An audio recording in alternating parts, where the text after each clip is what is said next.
धीश की जय।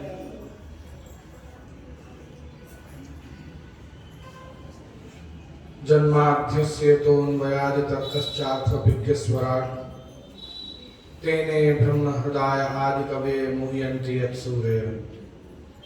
तेजो वारिवृधां यथा विनिमयो यत्र त्रिसर्गो मृषा धाम्ना स्वेन सदा निरस्तिकुहकं सत्यं परं धीमहि। अत्र उपस्थित सत्संगानुरागी सर्वभगवदीय वैष्णव वृंद, सर्वप्रथम आज का सत्र प्रारंभ करने से पहले मैं आप सभी लोगों को एक मंगल बधाई देना चाहता हूं कि श्रीमद् वल्लभाचार्य जी के उत्सव पर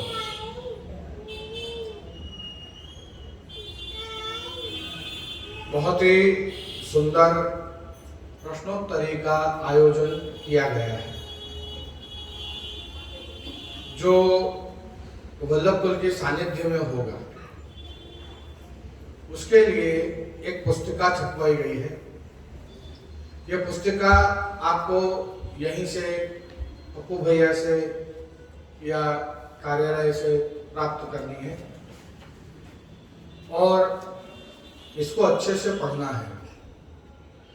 इसमें अपने पुष्टि मार्ग के संबंधित बहुत ही सरल प्रश्न हैं और उनके बहुत ही सरल जवाब हैं। यहाँ के सभी वैष्णव चाहते हैं कि विशेष करके युवान जो है वो इसमें भाग ले, जिससे आने वाली पीढ़ी को पुष्टि मार्ग के विषय में पता भी चले इस प्रश्नोत्तरी को पढ़ के। और जब उनकी यहाँ पर प्रश्नोत्तरी हो, जब उनसे सवाल पूछे जाए तो उसका जवाब दें तो उनको भी गर्व हो, उनको भी सम्मान मिले कि उन्होंने पुष्टि मार्ग के बारे में जो जानकारी प्राप्त की है उसको सराहा गया है। इसमें बड़े भी भाग ले सकते हैं, छोटे भी भाग ले सकते हैं, ऐसा कुछ नहीं है। पर विशेष करके सबकी इच्छा ऐसी है कि युवान जो है वो भाग लेवे इसमें, जिससे आने वाली पीढ़ी को पुष्टि मार्ग का ज्ञान हो। तो ये पुस्तिका प्राप्त कर लेवे और इसको अच्छे से पढ़ें और श्रीमद् वल्लभाचार्य जी के उत्सव पर आप सभी की परीक्षा ली जाएगी, एनुअल एग्जाम होगी और उसमें आप सभी को सम्मान भी किया जाएगा। जो भी वल्लभ बाला कृष्ण में पधारेंगे उनके द्वारा। इस बारे में और कोई विशेष जानकारियां यदि कोई रहेंगी तो आज के वचनामृत के उपरांत, वचनामृत के बाद मुखिया जी एवं पप्पू भैया आपको और जानकारी डिटेल में जो है वो प्राप्त करवाएंगे। तो सभी इस पुस्तिका को प्राप्त करें। वैसे भी ये घर में बसाने वाली एक सुंदर पुस्तिका है। आप उसमें भाग नहीं भी ले रहे हैं, यदि मेरा तो मानना है सभी को भाग लेना चाहिए इसमें, है ना। हम ये सोचें कि बगल वाले को देख करके नहीं साहब तुमसे कह रहे हैं, तुमको नहीं आता ना पुष्टि मार्ग, पर ऐसा नहीं है।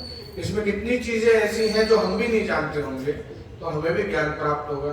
तो सभी के लिए पुस्तिका बहुत सुंदर है और सशुल्क अवेलेबल है ना। 20 निःशुल्क अवेलेबल है जी, निःशुल्क अवेलेबल है। इसमें शुल्क आपका कोई खर्च नहीं हो रहा है, ठीक है। तो आप कोई भी प्रकार का इसमें आलस या संकोच ना दिखाएं, बस सभी को जुड़ना है इस कार्यक्रम में। पर किसी को भी ऐसे ही उठाकर प्रश्न किए जा सकते हैं, इसलिए आप सभी तैयार होकर हैं। लिखित में है, लिखित में और लिखित में भी परीक्षा ली जाएगी इसकी, ठीक है। तो सभी को तैयार रहना है। इस पुस्तिका को आपको प्राप्त करना है। व्हाइट पुस्तक है, इसमें ब्लू प्रिंट हो रहा है, गुसाई जी का चित्र जी है। पुस्तिका उसी को मिलेगी जो नाम लिखवाएगा, जो पेपर देगा। नहीं, सबको मिलेगी और सबको पेपर देना है। सबको देना है पेपर। हम लोग को नहीं दे रहे, बड़े हो गए, छोटे नहीं, बड़े भी दो। इसमें से कितनी सारी चीजें ऐसी होंगी जो अपन भी नहीं जानते होंगे, या अपन यूँ जानते होंगे नहीं साहब 1500 विक्रम संवत 1516 में हुआ था, पर नहीं वो 1518 में हुआ हो, शायद ऐसा भी तो हो सकता है ना। तो ऐसी कितनी चीजें होती हैं, इसको सब प्राप्त करें और सबको परीक्षा देनी है। ये तो बहुत छोटे बच्चे हैं, इनकी बात नहीं कर रहा, पर हाँ थोड़ा भी उसको पढ़ सके। युवान हो, आप लोग हैं, पुरुष भी, सभी जुड़िए इस कार्यक्रम के साथ। जितना अधिक से अधिक लोग जुड़ेंगे, इतना ही वल्लभ बालक जो यहाँ पर उस समय पधारेंगे उनको भी गर्व होगा कि पुष्टि मार्ग के लिए कितने आतुर जीव हैं यहाँ पर, है ना। उनको भी अच्छा लगेगा कि कितना सक्रिय है, कितना एक्टिव है ग्वालियर अपने मार्ग के लिए, कमर कस के तैयार है। तो आज के सत्र में प्रवेश करते हुए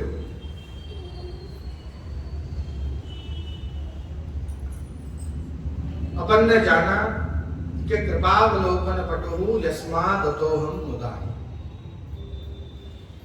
अपन इस बारे में हालांकि चर्चा कर चुके हैं।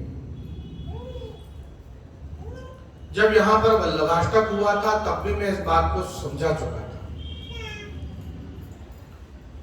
कि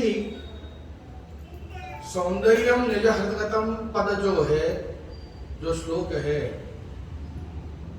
उसके अंदर रूपम तत्प्रत्ययात्मकम जो बात कही है, उसमें एक है भोक्ता, एक है भोग्या और एक है साक्षी। ये तत्प्रत्ययात्मक रूप श्री वल्लभ का जो है, क्योंकि राधा और कृष्ण दोनों में ही पुंभाव और स्त्री भाव दोनों विराजते हैं। और जब ऐसा होता है तो रमण संभव नहीं होता है, क्योंकि रमण के लिए एक पुंभाव चाहिए, एक स्त्री भाव चाहिए। दोनों में पुंभाव हो तो भी रमण सफल नहीं होता, दोनों में स्त्री भाव हो तो भी रमण सफल नहीं होता। इसलिए दोनों ने अपना अपना एक एक भाव, कृष्ण ने स्त्री भाव और राधा ने पुंभाव को बाहर पधराया, पर जब वो वहां मिल गया तो वो श्री वल्लभ का स्वरूप बना। तो श्री वल्लभ में राधा जी भी इतनी ही विराजती हैं और श्री ठाकुर जी भी इतने ही विराजते हैं। दोनों के प्राण से, मुखाग्नि से वो बने हैं, और क्योंकि प्राण सबको प्यारे होते हैं इसलिए उनका नाम है वल्लभ, जो होता है प्यारा। वल्लभ मतलब अति प्रिय, अति स्नेह जिसके प्रति हो, वो है श्री वल्लभ। अब जो रमण हुआ उसके साक्षी भी हैं, और साक्षी भाव तभी सिद्ध है जब हम उसके सुख का विचार करें, अन्यथा नहीं। उसको क्या रुचेगा ये विचार जब मन में आएगा तब ही साक्षी भाव सिद्ध होगा। जो कुछ भी हम सेवा कर रहे हैं, भक्ति कर रहे हैं, वो क्या प्रभु को अच्छा लग रहा है? जब ऐसा भाव आएगा तब साक्षी तुम्हारे अंदर प्रवेश करेगा।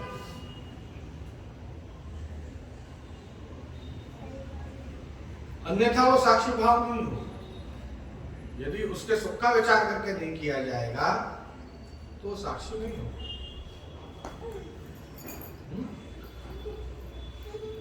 तो ये आज्ञा कैसे करी है? तो कहा नेत्रों द्वारा, मुखारविंद द्वारा नहीं, क्योंकि वह रमन चल रहा है। तो नेत्रों द्वारा ही इशारे से कृपावलोकन पटुहु यस्मादतोहम मुदा दत्त्वा ज्ञानश्च कृपावलोकन पटुहु। ये जो ज्ञान दिया है श्री ठाकुर जी ने श्री वल्लभ को, वो नेत्रों द्वारा दिया। वहां वाणी से नहीं कहा है।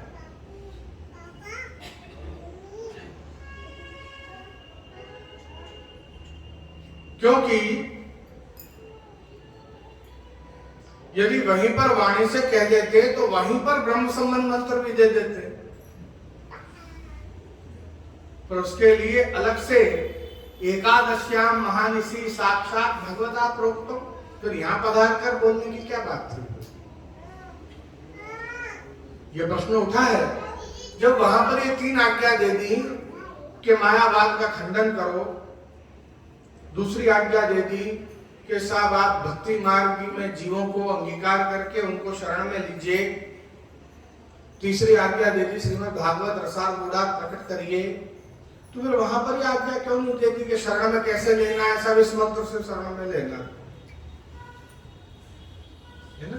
ये सभी आज्ञा नेत्रों द्वारा दी गई है, वाणी द्वारा।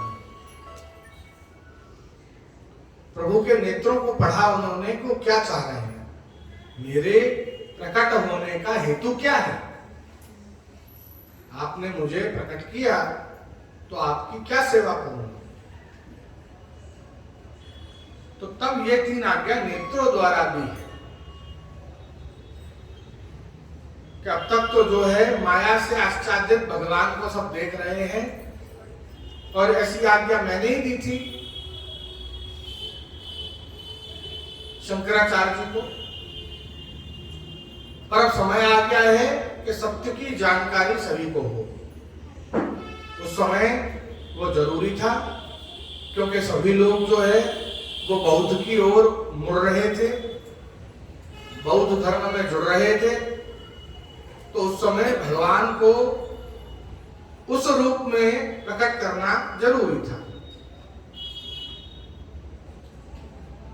शंकराचार्य जी ने बौद्ध धर्म का विस्तार होने से बहुत रोक दिया, अन्यथा आज कोई हिंदू बचता ही नहीं, सब बौद्ध हो जाते।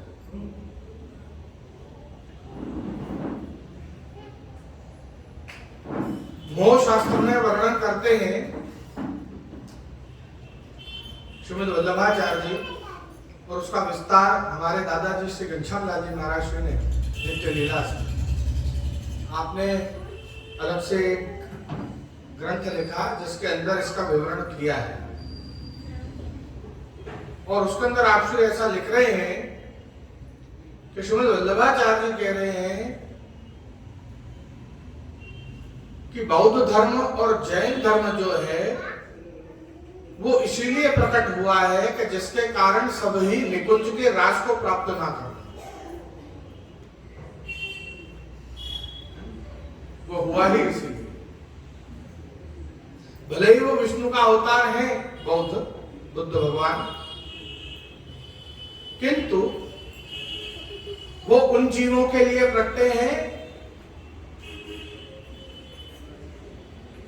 कि जिनको रास नहीं देना चाहते भगवान।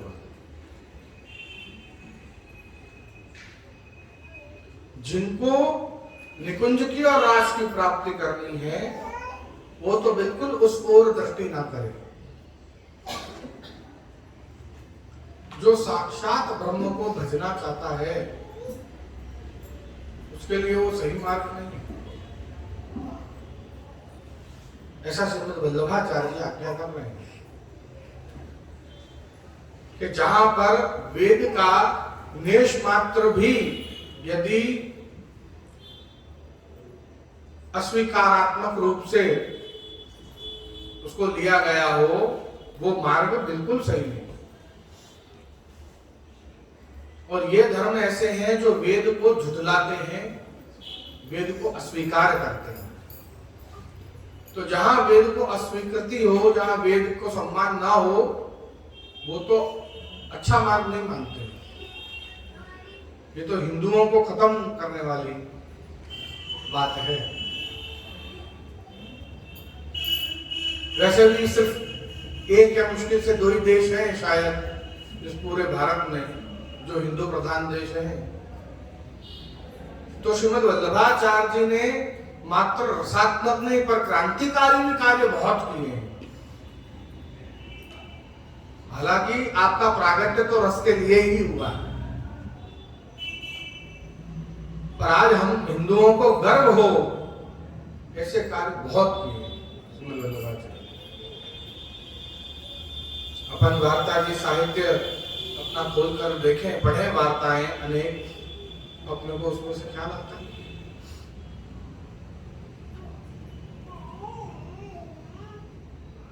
तो इस प्रकार से बहुत सूक्ष्म में एक गुप्त रूप से यहाँ अनेक रहस्य छुपे हुए हैं। इसीलिए इस ग्रंथ को सिद्धांत रहस्य कहा। बाकी सिद्धांत को समझाने के लिए तो सिद्धांत मुक्तावली भी प्रकट की है, पर यह सिद्धांत का रहस्य क्या है कि वेदों के द्वारा जो सिद्ध किया गया हो, ऐसे भगवान के अंत तक हम पहुंच जाएं, वो सिद्ध अंत हो।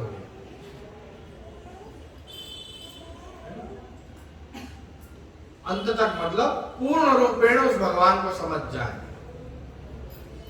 तो सिद्धांत। तो उस भगवान को प्राप्त करने का रहस्य क्या, वो रहस्य यहां बताया।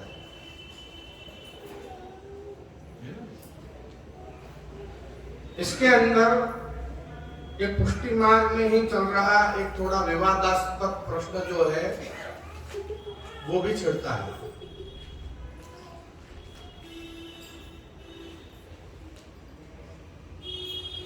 मंदिरों में नहीं जाना, मंदिरों का प्रसाद नहीं खाना, ये अपने अंदर की पुष्टि मार्ग की अंदर की, किसी और मार्ग से नहीं पर अपनों से ही एक मीठी चर्चा जो चलती रहती है।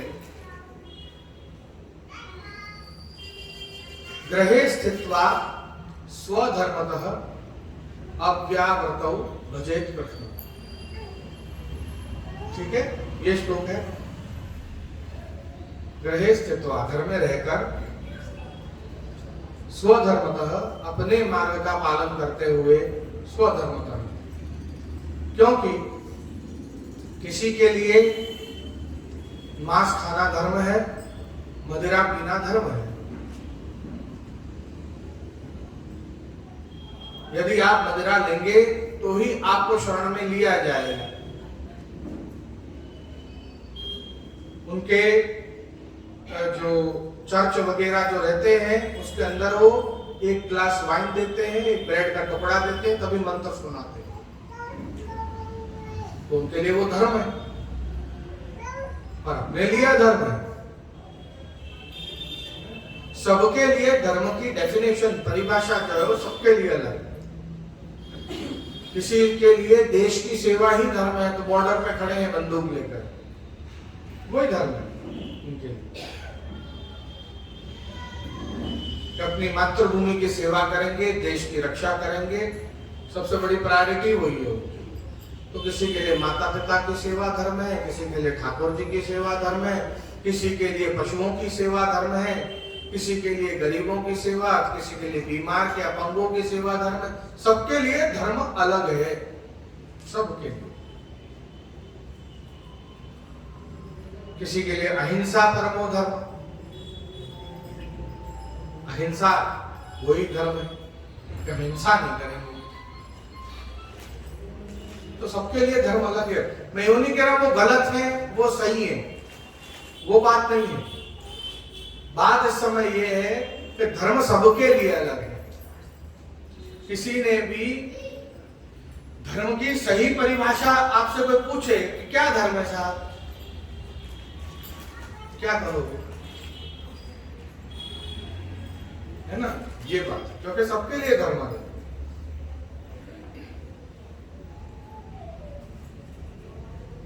जहां पर दो गुण विराजमान हो,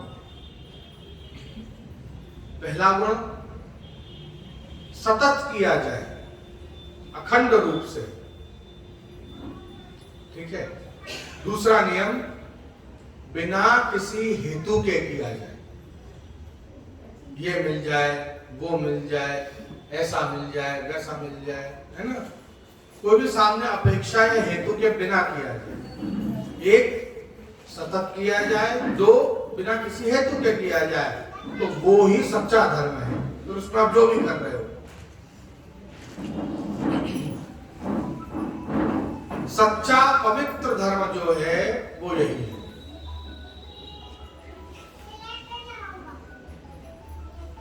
आज संडे है तो आज सेवा में नहा लिए, कल मंडे है तो कौन से ठाकुर जी, कहाँ ठाकुर जी, तो वो सही धर्म नहीं है, वो भी खंडित है। अभी तो उसके बिना नहीं चले, उस प्रभु के बिना, और प्रभु को आपके बिना नहीं चले, तब बात है कुछ।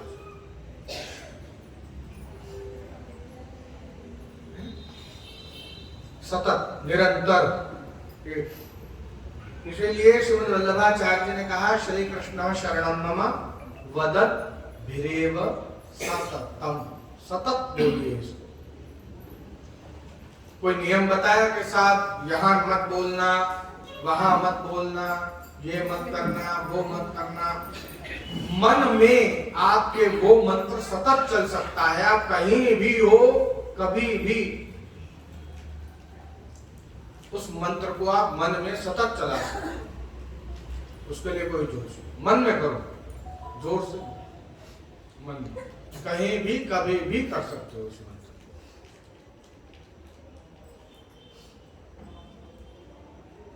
और दूसरा अहेतुकीय, दो नियम बताए ना, अहेतुकीय अप्रतिहता, जो सतत हो, अखंडित हो, तैलीय धारावत। जैसे पत्थर पे भी सतत धारा गिरती जाएगी तो उसमें भी छेद कर देगी, जबकि पानी तो बहुत कोमल होता है। सतत करोगे तभी सिद्धि मिलेगी, अन्यथा नहीं। आप यह सोचो कि एक बार मंत्र जप लो और मेरा काम हो जाए, तो ऐसा नहीं होता है। आपको दसों हजार बार वो मंत्र को बोलते रहना पड़ेगा सतत, रोज।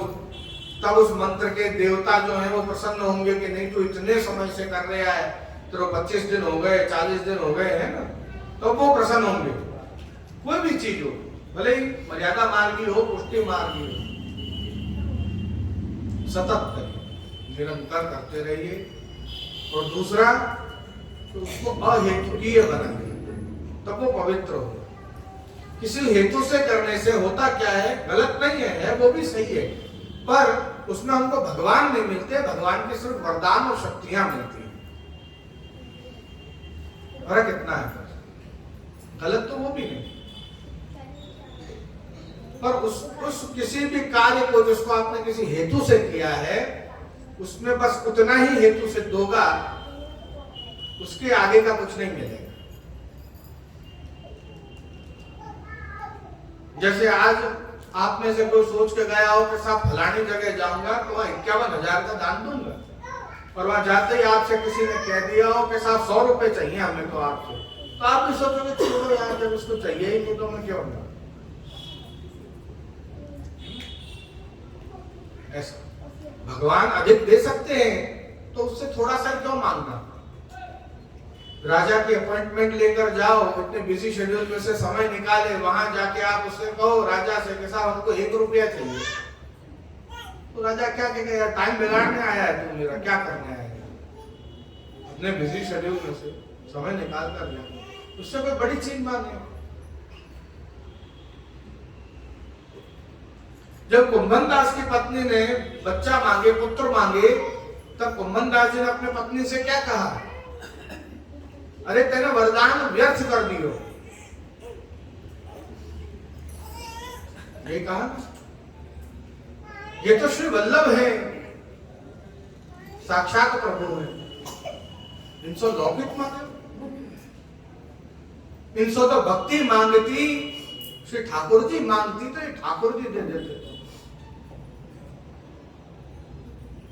वो 3 लोग को नाच जाके काजे, हजारों वर्ष तप करे हैं तपस्वी, तो ना मिले, वे मिल जाते तो अहेतु की। हेतु अपने मन में बनाकर मत चलिए। कितनी बार हो सकता है क्योंकि हमको मांगना भी नहीं आता है, चक्कर तो ये भी है।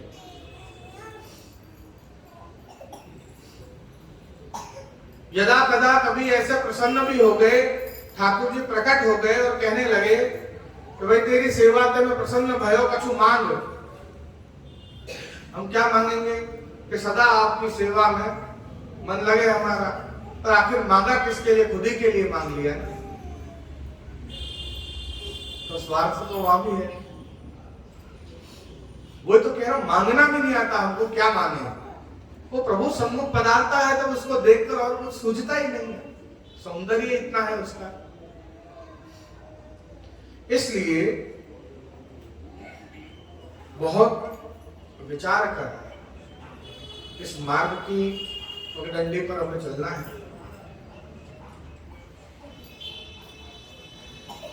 अपरस में स्नान करके गोकुलनाथ जी जा रहे थे। गंगाबाई ने पूछा, कहाँ जा रहे हो कृपानाथ? कहे सेवा में। अरे अपरस छुआ गई तुम्हारी, जाओ वापस अपरस करो। दोबारा स्नान करके आए, दोबारा पूछा, कृपानाथ कहाँ बजा रहे हो? सेवा करने जा रहा हूं। अपरस छुआ गए, जाओ दोबारा जाकर स्नान करो। तीसरी बार बहारे, फिर से पूछा, कहाँ जा रहे हो? कहा हाथ पवित्र करने जा रहे हो। हाँ अब जाओ, क्योंकि सेवा तो कर रहे बड़े, तुम तो सिर्फ पगडंडी पर चल रहे हो, लकीर पीट रहे हो बस। हम सिर्फ पगडंडी पर ही चल सकते हैं। हम अपने आप को बहुत बड़ा सेवक मानकर नहीं चले, गलती होगी हमारी, अहंकार हो जाएगा। हम तो हाथ पवित्र कर रहे हैं, ऐसा ही मन में विचार विवेक है ये।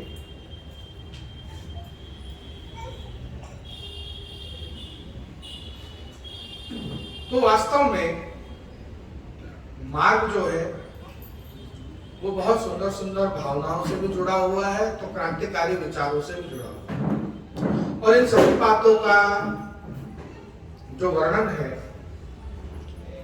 वो अपन को सिद्धांत रहस्य में प्राप्त होता है। गृहे स्थित्वा का अर्थ मकान नहीं होता, मकान और घर में फर्क होता है। गृहे स्थित्वा का घर किनसे बनता है? परिवार से, स्वजनों से घर बनता है।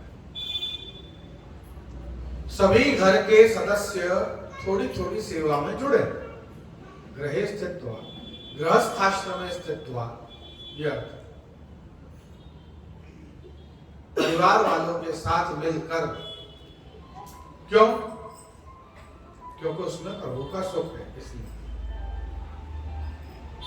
घर की चार दीवारी में घुसकर ये अर्थ नहीं है उसका। उससे तो मकान बनता है चार दीवारों से, घर थोड़ी ना। आप क्या बोलोगे? घर बोलोगे उसको? खाली पड़ा है तो क्या बोलोगे? साहब एक नया मकान बनाया है, ये बोलोगे ना। उसमें रहने लग गए तो यार घर चले जाना, वहां से चाबी ले आना, तो उसको घर कहने लग जाओ। घर तो गृहस्थ आश्रम से बनता है। सीमेंट ईंट पत्थर का तो मकान बनता है घर में। गृहस्थ आश्रम स्थित हुआ। क्यों करना है ऐसा? क्योंकि यदि आपने आचमनी हाथ में लेकर और आप तृष्टि और आचमनी से आचमन करा दें और फिर आप समझो कि अब ठाकुर जी को मुखवस्त्र कराना है और आपके हाथ तो प्रसाद ही है, तो आप तृष्टि और आचमनी पधराने जाओगे, फिर आओगे, फिर वो मुखवस्त्र खोलोगे, ठाकुर जी को मुखवस्त्र कराओगे। इतने देर ठाकुर जी का मुख और हाथ गीले रहेंगे। श्रवण हुआ? तो एक जन आचमन करा रहा है तो दूसरा मुखवस्त्र करा रहा है। अब अच्छा रहा ना? इसलिए कहते हैं परिवार में सभी लोग टहल में जाएंगे। थोड़ी थोड़ी टहल सब करो। अधिक समय नहीं मिल रहा है तो कोई भी एक भोग धरो, झाड़ी बदराओ, संपर्क करो। तो कोई भोग सराहने पहुंच गया, साज मांडने पहुंच गया, तो तीसरा नवसर कराने पहुंच गया, ऐसे। और सब टहल में जाओ। घर में सब ब्रह्म संबंधी वैष्णव होने के बावजूद क्यों मात्र हम स्त्रियों को ही देखते हैं, पुरुष क्यों नहीं जुड़ते हैं सेवा? भाई सेवा भक्ति तो स्त्रियों का ही काम नहीं हो, ऐसा नहीं हो। आपके द्वारा की गई सेवा का फल आपको मिलेगा, उनके द्वारा की गई सेवा का फल उनको मिलेगा। आप मात्र दर्शन करके, पुरुष वगैरह मात्र दर्शन करके अगर आप चले जाओगे अपनी दुकान, अपने ऑफिस, तो वहां निकुंज में जब जाओगे तो वहां पर भी आपकी पत्नी भीतर होंगी, सेवा कर रहे होंगे और आप बाहर से दर्शन ही कर रहे हो।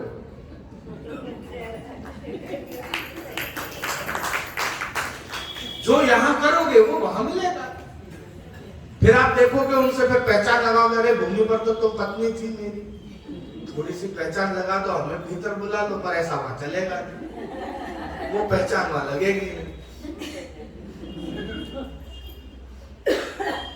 सेवा करो, टहल में जाओ, प्रभु का स्पर्श करो,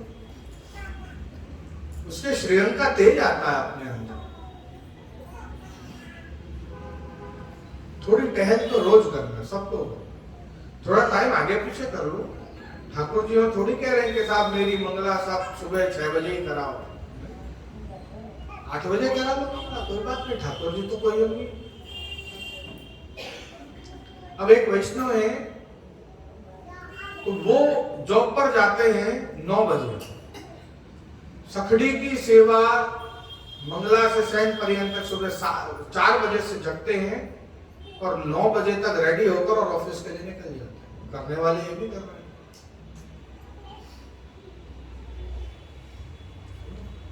और हम दिखाते हैं आलस, तो ये तो गलत हो जाए। जितना बने अपन करो, उसकी टहल में जाना और पुष्ट करा के करो ठाकुर, बिना पुष्ट कराए नहीं। मूर्ति की सेवा नहीं करना है, भगवान की सेवा करना।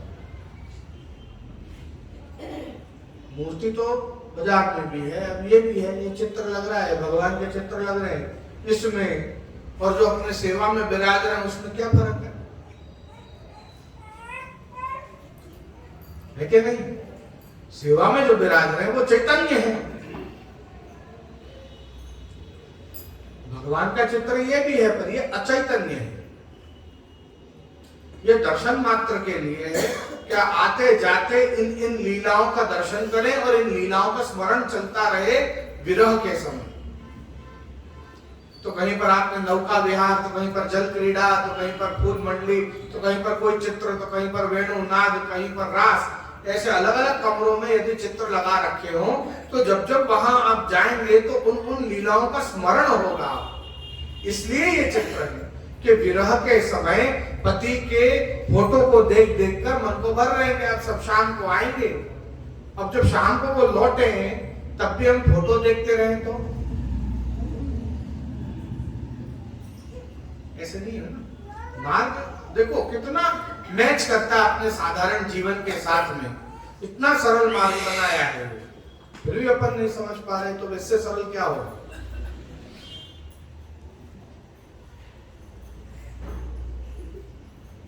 हमें ठंड लग रही है तो ठाकुर जी को भी ठंड लग रही है, रजाई उड़ाओ सब ठंडा से। बिल्कुल सरल मार्ग बना है। यों तो भगवान को ना ठंड लगे, ना गर्मी, ना भूख लगे, ना प्यास, पर यहां प्रेम है, स्नेह है, इसलिए ये सब है।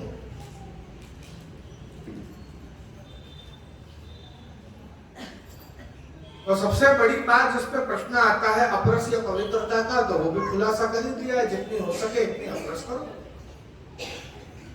मन से ऐसा नहीं है कि जानबूझ के अपरस खत्म कर दो, हो सके इतनी तो करो ही।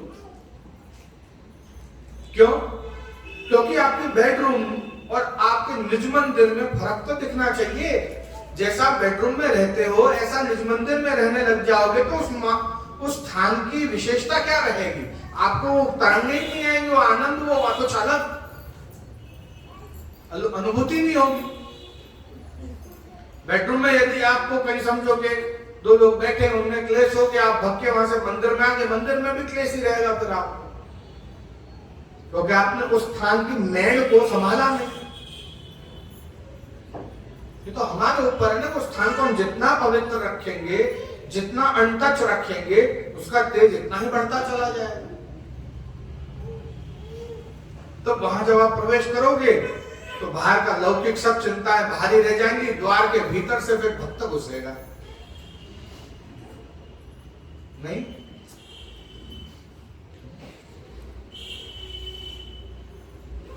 वाइब्स हैं, ऑरास हैं, जो अपने शरीर में से निकलते हैं।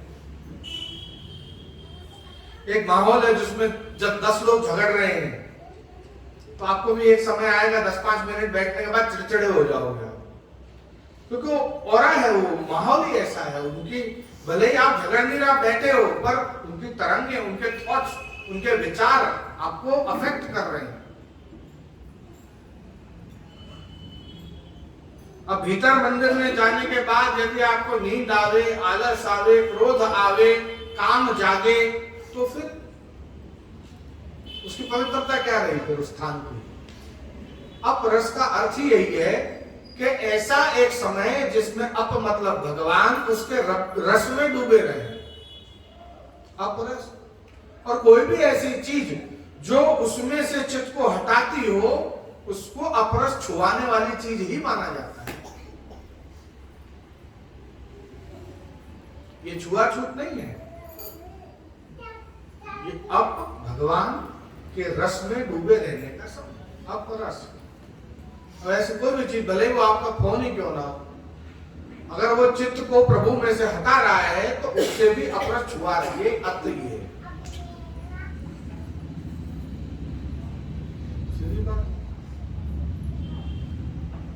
ये सारे रहस्य हमको यहां सिखाए इस ग्रंथ में।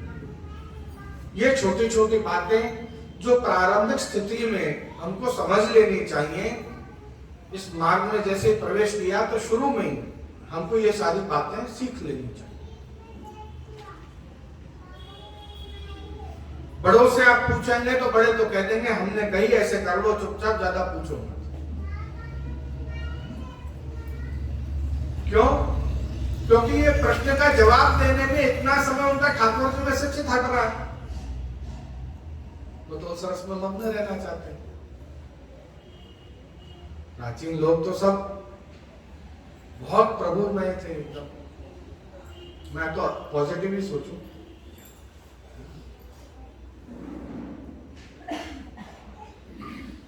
पर ये सब चीज अपने को श्रीमद् वल्लभाचार्य जी ने ये 16 ग्रंथ जो रचे हैं उसमें सब सिखा चुके हैं, सब बता चुके हैं। मार्ग के नियम, मार्ग का पालन, मार्ग की रीत, मार्ग की प्रीत, प्रेम भी बता दिया है कि इस मार्ग में कैसा प्रेम, सच्चा प्रेम है। प्रभु के प्रति हमारा भाव, हमारा प्रेम कैसा होना चाहिए, सब कुछ बता दिया। पर ये 16 ग्रंथ हम पढ़ते ही नहीं।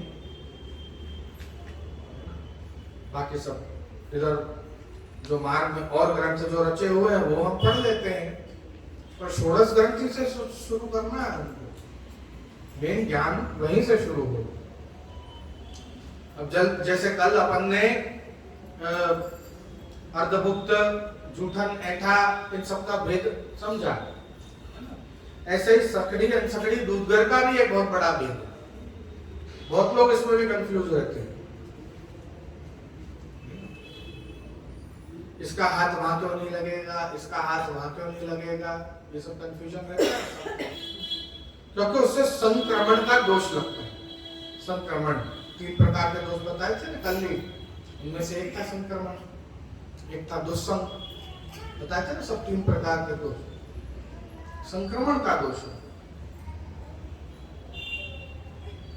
आज दही का हाथ आप अगर आटे में लगा दोगे तो आटा ब्रेड बन जाएगा।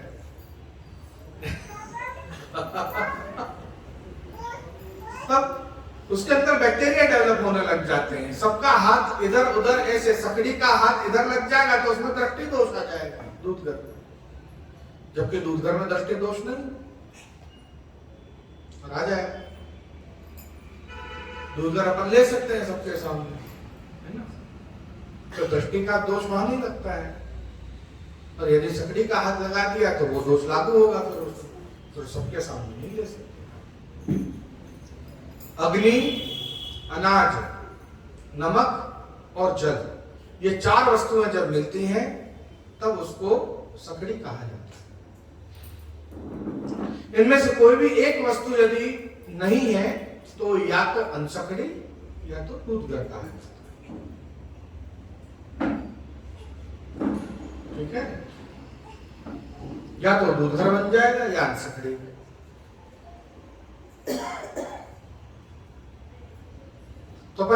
सफर में जाते हैं तो अपने लिए पूरी सब्जी बनाते हैं, अपन घर से तैयार करके ठाकुर जी के सम्मुख करके अपन ले जाते हैं अपने साथ में। तो वो जो पूरी सब्जी जो है उसको हमें घी में तल के और नमक ना पधरा करके ले जाना है अपने साथ। सेंधानौल ऊपर से आप डाल सकते हैं, फिर उसको आंच पे नहीं लगा सकते, फिर उसमें अग्नि लग जाएगी तो वापस सकड़े हो जाए। और उसको यदि आप तेल में करें तो ध्यान रखें कि बिल्कुल उसको नमक में नहीं लगा हो, दोबारा गैस में नहीं चढ़ा हो।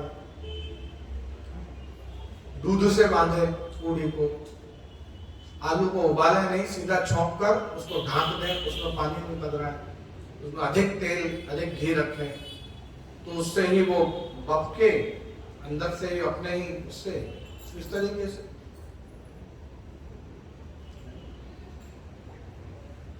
ये स्पर्श दृष्टि आदि के जो दोष हैं, ये हमारे वाणी, हमारे वर्तन मतलब हमारा स्वभाव, हमारे आचरण मतलब कर्म, इन सब पे अफेक्ट करते हैं।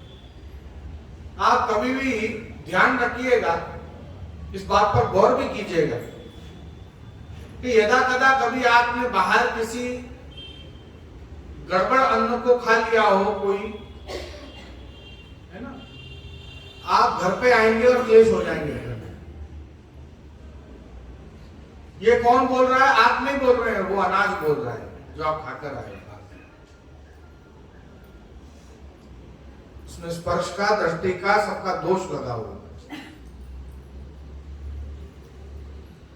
और आप विचारेंगे साहब सब चीज अच्छी चल रही थी, एकदम से कहां से हो गया? ऐसे होता है। इसलिए अपने वहां पर इन सब चीजों के लिए मना किया।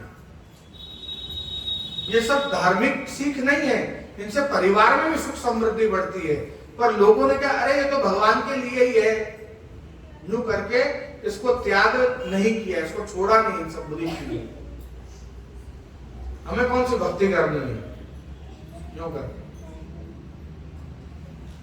पर पुष्टि मार्ग में बतलाए गए नियमों को आप अधिक नहीं, खाली 15 दिन पालन करके देखे, फिर छोड़ना है तो छोड़ देना, बोले आपकी इच्छा है। पर 15 दिन भी यदि पालन करेंगे आप, तो आपके जीवन में जो परिवर्तन आएगा वो खुद आपको अनुभूति होगी।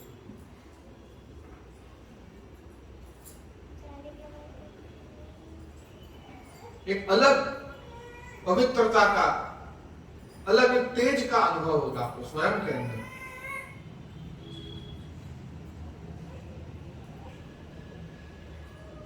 श्री वल्लभाचार्य जी ये सारे ही नियम हमको बताए। और आप श्री ने आखिर के 2 श्लोकों के अंदर न ग्राह्य मिति वाक्यम ही भिन्न मार्ग परमतम तथा कार्यम समर्पेव सर्वेषां ब्रह्मता तथा गंगात्वं सर्वदोषाणां गुणदोषादि वर्णना गंगात्वेन निरूप्या स्यात् तद्वदत्रापि चैवहि। आप बतला रहे हैं कि जिस प्रकार से गंगा में कोई कितना भी गंदगी पधरा दे, फिर भी गंगा का पूजन सब करते हैं। गंगात्वम सर्वदोषाणाम, जितने भी दोष हैं वो तुझमें मिलकर गुण ही बन जाते हैं, दोष नहीं। यमुना जी में इतनी गंदगी पधराई जाती है, फिर भी अपन जब गोकुल जाते हैं, मथुरा जाते हैं तो पूजा नहीं करते हैं ना। तो दूध पधराते हैं अपन, उसमें पुष्प पधराते हैं, कुमकुम पधराते हैं, पूजा नहीं करते हैं अपन। क्योंकि भले ही कितनी भी गंदगी उसमें बह रही है, पर यमुना जी भी तो बह रही है।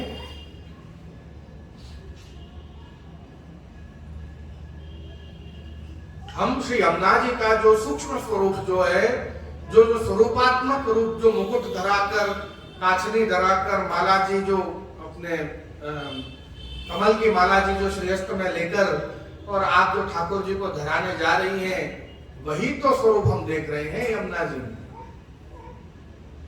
इसलिए हम उनकी पूजा कर रहे हैं, उनके दोष नहीं देख।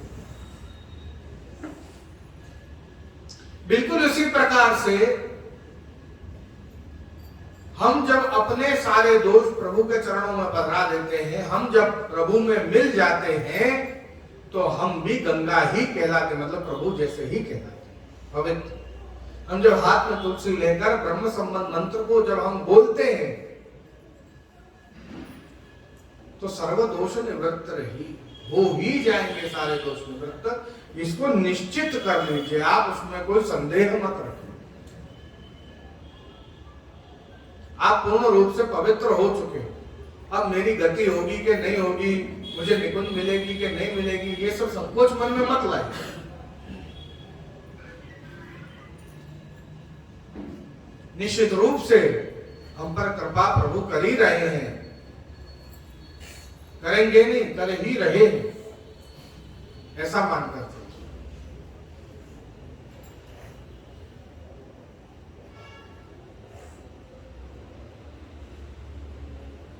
सूरदास की सभी अविद्या दूर करो नंदलाल।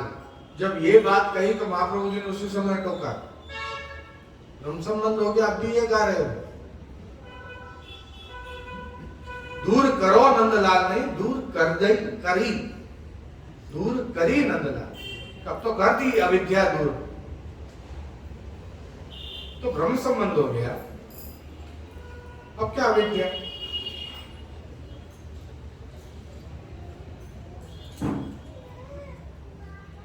अपने आपको ऐसे लोगों का संपर्क होने लगेगा, सत्संगियों का, अपने आप धीरे धीरे मुड़ने लगोगे। आप खुद के ही जीवन को यदि देखेंगे तो आप बचपन से लेकर, युवानी से लेकर, प्रौढ़ से लेकर और अपने अति प्रौढ़ से लेकर अभी तक की जो अवस्था या उसके आगे की जो अवस्था है, अपने जीवन को आप देखेंगे किस तरीके से मुड़ा है ब्रह्म संबंधी जीवन। खेल कूद मस्ती सभी ने की होगी अपने जीवन में कभी ना कभी, पर क्या आज भी ऐसे हैं? नहीं। आज व्यक्तित्व अलग है, आज तेज अलग है, आज विचार अलग है हमारे। क्यों? क्योंकि ठाकुर जी ने धीरे धीरे उनके अनुकूल हमको बना दिया।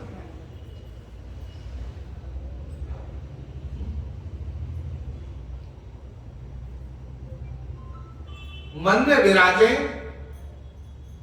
और फिर सर्वांग में आप व्यापक रूप से स्थापित हो जाए, ये तो कार्य है प्रभु। जब ठाकुर जी पधराए होंगे तब मात्र एक सिंहासन होगा, 4 जोड़ी वस्त्र होंगे, कुछ श्रृंगार होंगे अपने पास। फिर अरे साहब जन्माष्टमी आ रही है, पलना बसावे, अपन झुलाएंगे कैसे? श्रावण आ रहा है साहब, ढोला बसावे, अपन झुलाएंगे कैसे? है ना? धीरे धीरे वस्त्र श्रृंगार बढ़ते चले जाए, तो जहां एक छोटे से स्थान में प्रभु विराजमान थे, पूरा कमरा उनका हो गया। तो ये हो गया लीला का विस्तार करना। अब ठाकुर जी आपसे प्रसन्न है, जहां ठाकुर जी प्रसन्न होते हैं वहीं अपनी लीला का विस्तार करते हैं, अन्यथा नहीं करते। और अपन सोचते हैं कि ठाकुर जी बोल नहीं रहे, तो ये बोल ही तो रहे, ये जताई तो रहे, और कैसे जताएंगे? धीरे धीरे जो 2 बाय 2 फुट में विराजमान प्रभु, आज पूरा कमरा उसका है अलग। ये हो गया लीला का विस्तार। 700-200 वस्त्र हैं, पिछवाइयां हैं, सब मिलाएं अपन, उनके छोटे छोटे मोर, पोपट, गाय, हाथी, घोड़ा, खिलौने हैं, झुंझुने, फिरकनी, लेटू, ये क्या है? लीला का ही तो विस्तार है। ग्वाल गोपी ले आए, सब रच गए, तो लाओ सब ठाकुर जी के संग खेलने के लिए कुछ ग्वाल गोपी भी चाहिए, तो आसपास ग्वाल गोपी भी सजा रखे हैं अपन ने। अरे हमें तो कीर्तन करना आता नहीं, चलो अष्टसखा ले आए, छोटे छोटे से अष्टसखा सजा दिए, तो हम तो टूटी फूटी जो गाते हैं, पर अष्टसखा तो सुंदर वाणी से गाएंगे। तो ये लीला का विस्तार है। कहां विराज रहे हैं? जो प्रभु यहां विराज रहा है वो निजस्तम निर्गतम वही, वो ही वहां विराज गया है, और जो मन में मनोरथ प्रकट करता है वो वहां अंगीकार कराते रहते हैं। ये ऐसे चल रहा है, ऐसे होता है। तो जैसे जैसे वहां विस्तार हो रहा है आपके घर में, ऐसे ऐसे यहां भी तो विस्तार हो रहा है आपके शरीर में। ये भी तो वृंदावन है। तो ये निज मंदिर यहां विराजे हैं और यहां से विस्तार कर रहे हैं, तो रोम रोम में फिर वो बस गए हैं धीरे धीरे धीरे धीरे। तो हमारा जीवन, हमारा बोली, रहन सहन, शैली सब बदलने लगती है।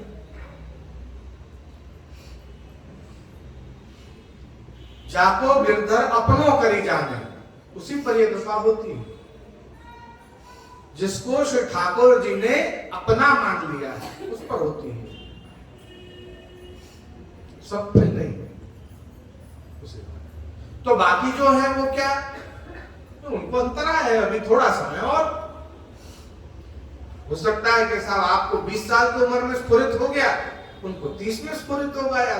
अब अपने आप तो बड़ो बूढ़ो बैल नाथ है तुमने सूरता। महाप्रभु जी ने ऐसा भी कहा सेठ के लिए। सूरदास जी ने जो ठाकुर जी के सम्मुख किया, वो सेठ जी को नीचे गिरिराज जी के नीचे दुकान लगा के बैठ जाता और सबसे ग्राहकों से झूठ बोलता, ओहो अब तो क्या दर्शन हो रहे हैं, क्या कोटि लावण्य है प्रभु का, मेरी दुकान से सामान खरीदना। आके मैं ये और जोड़ देता है, हाँ भाई ये तो बड़ो भगत है, दर्शन करें, चलो साहब एक ही दुकान से खरीद लेंगे सामान। यूं तो कभी दर्शन करने गया नहीं था ऊपर, बस बातें बनाता हूँ। सूरदास जी पहुंचे उसके पास, चल भैया तू झूठ बोलता है लोगों से, कम दर्शन तो कर एक बार। उसने 40 साल गिरिराज जी के नीचे ऐसे ही अपना धंधा चलाया, 40 साल में दर्शन करने ऊपर नहीं गया वो, सोचो आप।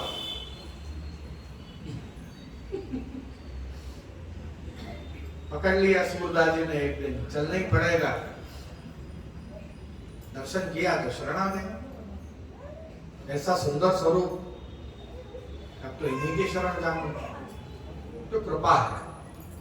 तो किसी को 60 साल की उम्र में ब्रह्म संबंध हुआ है ना, कब स्फुरित होगा, कब प्रभु कृपा करेंगे, ये प्रभु पर है। देखो तभी तो कृपा का मार्ग है। हमारे कुछ करने से प्रभु मिल रहे होते तो कृपा का मार्ग कैसे होता। हाँ, हमारे करने से आपने उनके निकुंज में एक स्थान अपना फिक्स कर लिया है, एक अर्जी लगा दी है, फॉर्म भर दिया है, वो अर्जी अप्रूव हो गई है आपकी, पर नौकरी पे ज्वाइनिंग कब करनी है वो तो प्रभु ही बताएंगे। अभी आपका अपॉइंटमेंट लेटर फिक्स हो गया है, अब तारीख प्रभु बताएंगे कि इस तारीख से तुमको नौकरी ज्वाइन करनी है। तुम्हारी जॉब फिक्स हो गई है, उसमें कोई वो नहीं है, ऐसा है। तो हे प्रभु, जैसे गंगा के अंदर गंगा के स्पर्श मात्र से जितना भी कचरा है वो गंगामयी गंगा रूप हो जाता है, ऐसे आपके स्पर्श मात्र से हमारे सारे दोष दूर हो जाते हैं, हमारे भीतर के कचरे सारे दूर हो जाते हैं, हम भी बिल्कुल पवित्र आप जैसे हो जाते हैं। और धीरे धीरे आप अपने खुद को जीवन को देखिएगा, धीरे धीरे आपके अंदर भी बहुत बदलाव आए ब्रह्म संबंध के बाद। हमने नहीं मार्क किया हो भले, जब कोई और देखता है हमको तो उसको समझ में आता है, हम इतना नहीं ध्यान दे पाते खुद पर इतनी बार। इसमें ब्रह्म संबंध में अलग ही शक्ति है, एक अलग ही प्रकार है। तो इस प्रकार से ये ग्रंथ है श्री श्रीमद् वल्लभाचार्य रचितम सिद्धांत रहस्य संपूर्ण। थोड़ा सूक्ष्म में लेंगे, आज और भी कार्यक्रम है, पर किंतु ये 3